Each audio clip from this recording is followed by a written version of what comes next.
Saludos, amigos. Kash, your president and CEO of Kash International Luxury Real Estate. Hey guys, how are you doing? Hope everybody's doing great. I'm coming to you today from my office over here in Santo Domingo, and I just want to touch base with you guys because I've had a lot of clients and investors and friends and family all reach out to me and say, oh my God, Kash, are you okay?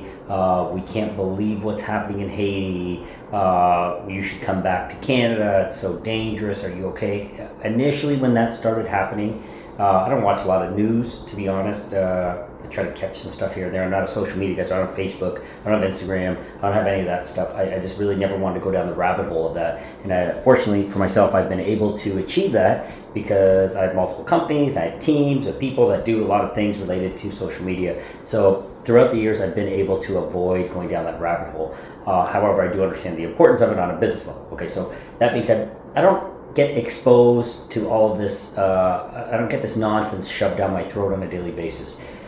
That's a big thing for me, okay? So therefore, I'm not exposed to the stuff that you're exposed to, or most of you, 99.9% of the population is exposed to on a daily basis. So when I heard initially, hey, are you okay? What's happening? I was like, what the heck are they talking about? That being said, guys, I'm going to run a little clip here. I was just, speaking of watching the news, I thought, let me see what's going on. So I watched a little clip of the news. I recorded it, and I'm just going to run through that, and then I want to share a few thoughts with all of you out there that are freaking out, thinking that the Dominican Republic is over, Haiti's going to take over the country, and it's game over. So what I'm going to do is I'm going to run this little clip. I want you guys to watch it, pay attention, and then we'll talk a little bit after that, okay? I just want to clarify things for all of you out there. Effort to restore order, but to this day there hasn't been a single election. In January of 2023, Haiti is left without an elected government as all senators' terms expire, further worsening the political crisis. Fast forward to this February, Haitian outlaws led by the gang leader known as Barbecue carried out coordinated attacks in Port-au-Prince. Days later, gangs freed more than 4,000 inmates. The nation spirals deeper into chaos. Bodies piling up on sidewalks, airports, and roadways blocked, leaving thousands trapped. Just yesterday, Prime Minister Ariel Henry announcing his resignation following pressure from the gangs and the international community. The situation growing so dire as thousands are displaced under the constant threat of violence. A couple things. I was talking to a very, very good friend of mine here in Santo Domingo, very intelligent, knows everything about the politics and the army and the navy and the way things work. And I started asking him questions. I said, listen, I keep getting bombarded by questions from different people in Canada, people in the US, around the world that are saying, hey, Kash, are you safe? What's going on? Is it okay? And then I got to tell them the same thing. So I figured I just put out a video so I can tell all of you now is, guys, we're perfectly okay. Let me give it a little perspective, and I have in a few other of my videos. So a little bit of perspective here for you. What's a good comparison? For my Windsorites, okay, people from Canada. As you guys know, I'm from Windsor, right over the border from Detroit. Here's an analogy that I think might help. So imagine, guys, if you know where Windsor is, town of, 400,000 people. I think it was 250,000 last count. Maybe it's like 400, 500,000 now. I have no idea. But imagine a tiny area of Windsor, 3, 4, 5 blocks, an area that is isolated. A group of thugs takes that over, and they start running around with their guns, and they have a cause. Obviously, people have a cause. I'm not in tune with their cause. They want internal change to their country. They want what they perceive as better for them and the people that follow them, and et cetera, et cetera. Okay, this channel's not about that. But nevertheless, there's a cause, and they're running around, and they're causing chaos on that cause. They're shooting, they're killing, they're doing things that they shouldn't be doing. However, that is really awful. That's really bad. However, it's now, to give it a little perspective, imagine now you live in the USA, and you happen to live in Michigan.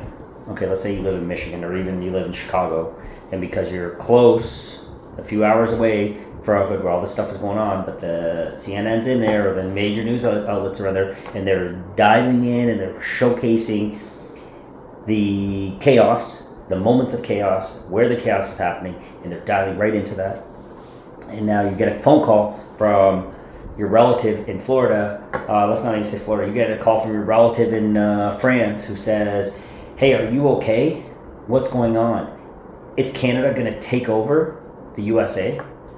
That is what we're talking about. So let me clarify on a few different levels. One is, it's an internal battle. There's some gangs, and this is just in my example. There's some people that are disagreeing about some stuff in a certain part of a city, and that is causing a lot of chaos. Okay, the chaos is there. I'm not denouncing that chaos element of things. Okay, so please don't leave comments below saying, "Oh, you're so insensitive." That's not what I'm saying. I'm just trying to draw an analogy. There's people that have a cause, and they're doing stuff internally to make changes internally. They're not trying to take over the world. They're not trying to take over all of Windsor. They're not trying to take over all of Canada. They're not doing anything. This is an internal issue within these 4, 5, 6 different blocks where people have a problem, and they are taking control of those certain little areas. They're not trying to take over the world. They're not trying to take over the U.S. They're not trying to do anything else. That's their cause, and they're fighting for it in the way that they know how, which is not, I don't agree with, and the world doesn't agree with, and the UN doesn't agree with, and the U.S., nor the Dominican Republic do they agree with it. Okay, so that's one element. The people doing this are not trying to take over the entire country. That is not their goal. That is not their mission. They're not running around trying to terrify the entire planet and cause chaos everywhere. That is not what they're trying to achieve. Okay, so that's number one. Number two. Excuse me. So number two element of this is the Dominican Republic is a massive country. Okay, it is a massive country with social and economic growth that completely has overshadowed that economic, social growth that has happened in Haiti. So the Dominican Republic is a country that has a major military, major navy, special intelligence. They have a very powerful foothold in the Caribbean. Okay, they cannot be taken over by a few thugs that are running around causing chaos in Haiti. So we need to understand that and not worry that the Dominican Republic is going to get taken over. Number one, they don't want to take it over.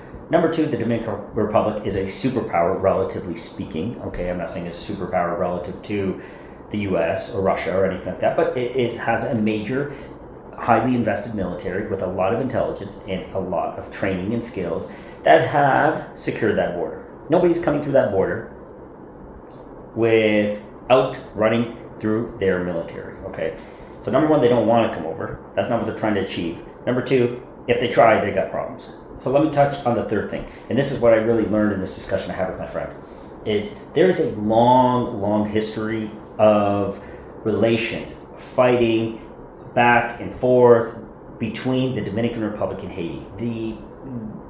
I highly encourage you to do a quick Google search and read the history on the two countries, read the history of how France came over, Spain, and all those different components. It's probably a great 15-minute read for you on Google to get you up to speed.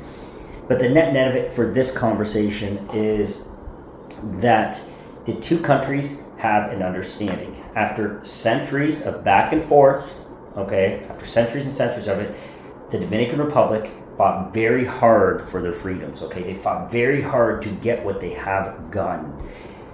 There's treaties between the two companies and the lines are drawn, okay? The two countries have a mutual understanding for each other, a mutual sense of respect. When people ask me, why is the Dominican Republic not going in? Why aren't you guys going and helping? The reason the Dominican Republic is not going in and helping is because they have no interest in going in and regulating what is going on within Haiti, because it's something they have to figure out. If the Dominican Republic now goes in, it could be interpreted as a attempt to take over, try to consume, and take more land. The Dominican Republic has no interest in it, and Haiti has no interest in taking over more from the Dominican Republic. And even if they did, it would be very, very, very challenging for them. Okay. So the Dominican Republic must sit aside. They're not going to go in and start fighting a battle that is not theirs.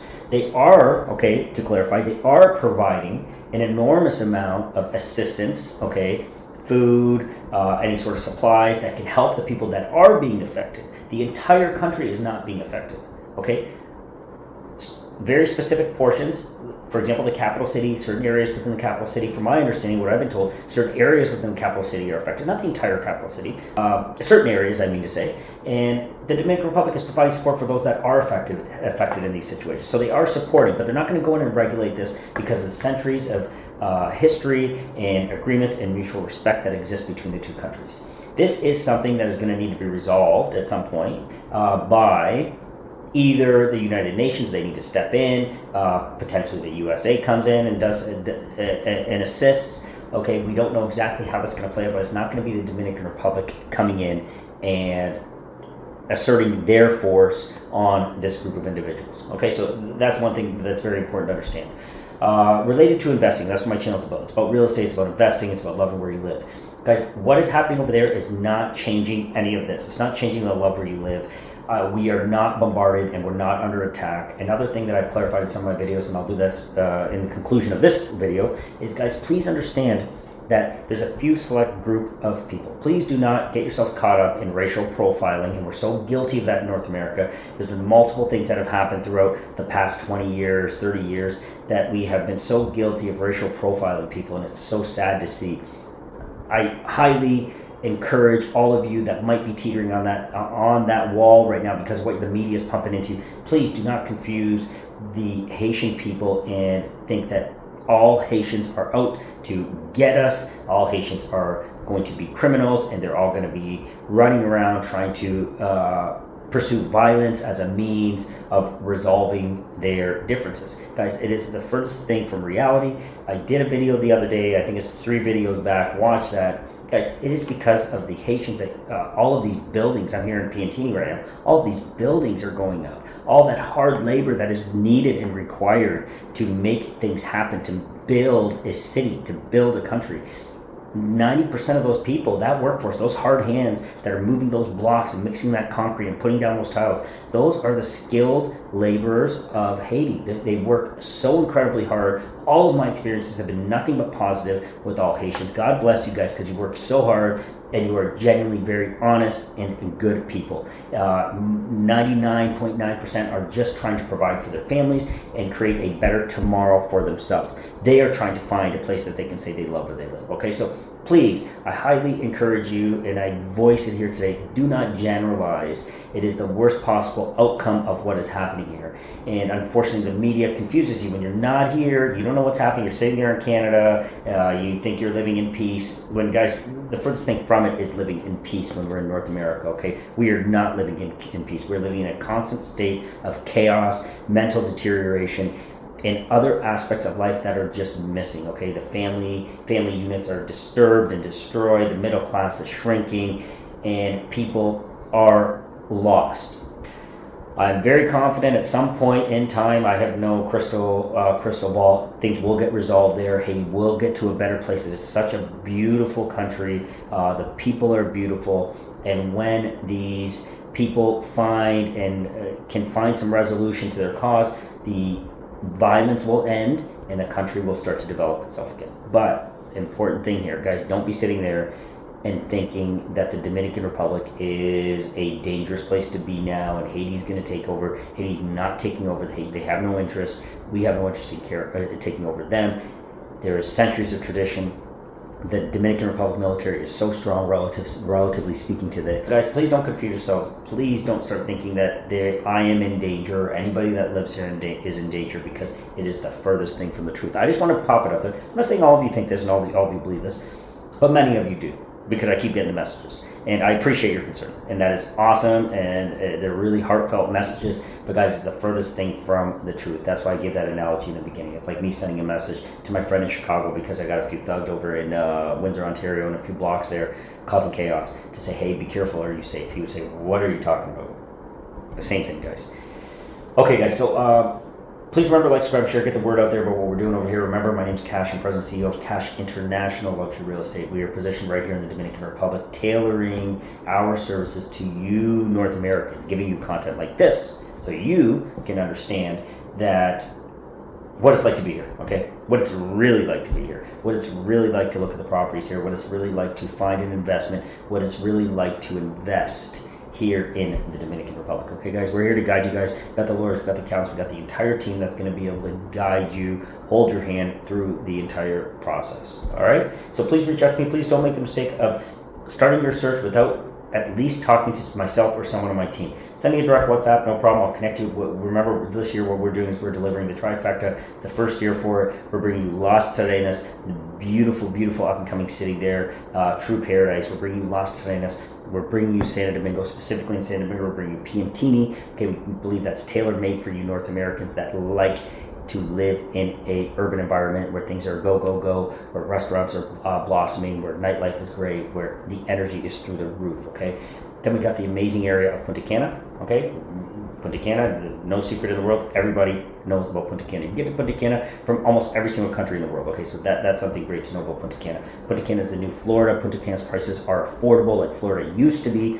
So Punta Cana is amazing. We're focusing on that too. And then we're really dialing deep into Cap Cana. Cap Cana, the new West Palm Beach, let's call it the new West Palm Beach of Florida. It is where things are really going, really happening. But one thing to keep in mind here, guys, a little bit gets you a lot over here. That's a big difference. And if you have a lot, you can have so much.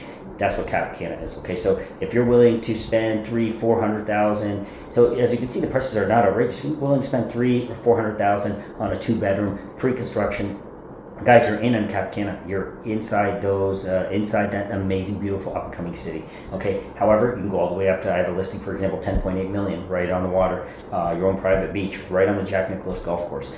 We have a beautiful, beautiful marina over there. It can hold 150-foot yachts. So Cap Cana is creme de la creme. But guys, everything is for everyone, okay? You can scale out and live how you want. My director of sales loves Las Terrenas. He would not live anywhere else in the world. There's something for everyone. I happen to love it all. I love Las Terrenas. I love Piantini. I love Punta Cana. I love Cap Cana. That's why I thought, guys, I'm going to bring you exactly what it is that I love, and I'm going to invest in those markets, and I'm going to teach you about those markets, and I'm going to guide you in those markets, because nothing makes me happier than to see you guys, all of you, all my clients, that have made that decision and bought real estate here and either moved right away or are using it as an investment and going to move at some other point, okay? It's awesome to see that, because North America is a tough place to live right now, all right? There's absolutely one of the hardest places to live in the world. The middle class is shrinking. Our middle class is growing. There's energy. There's excitement in the air. There's excitement on the streets. We're going to a new opening of a brand new restaurant that just opened here in Piantini called Cueve, I don't know if I'm pronouncing it right, Cueve Siete. We're going to throw that on the channel for you here in coming days. But guys, what an amazing spot, what an amazing country. Okay, so guys, don't get tied up in the nonsense. Don't believe everything you see on the news. Please don't make that mistake on whatever you're seeing. And I'm just here to clarify for you exactly what it is like here in the Dominican Republic during this time of chaos for Haiti. Now for the Dominican Republic, for Haiti. All right, guys, thanks for joining me. Remember, like, subscribe, share, and love where you live, love where you invest. Thank you so much.